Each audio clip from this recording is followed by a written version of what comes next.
Chocolate or classic? Hello everyone! Tara, samahan niyo ako at mag-prepare tayo ng merienda today. Try natin itong yema spread! Kayo ba? Favorite niyo din ba ang yema? Excited na ako dito kaya try na natin! Unahin natin itong chocolate. Amoy pa lang, grabe.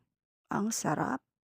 Amoy chocolate. Ang consistency niya, hindi siya malabnaw. Yes na yes, ang bango nga!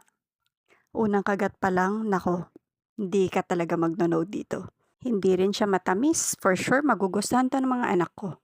Every bite melts in your mouth. In fairness ang chocolatey niya. Next naman, itong classic at favorite ko talaga ang yema spread. Mag-smell test nga ulit tayo. Grabe, ang bango kasi talaga eh. Ito ang yema spread na hanap ko talaga. Hindi siya matamis, saktong-sakto lang talaga ang lasa niya.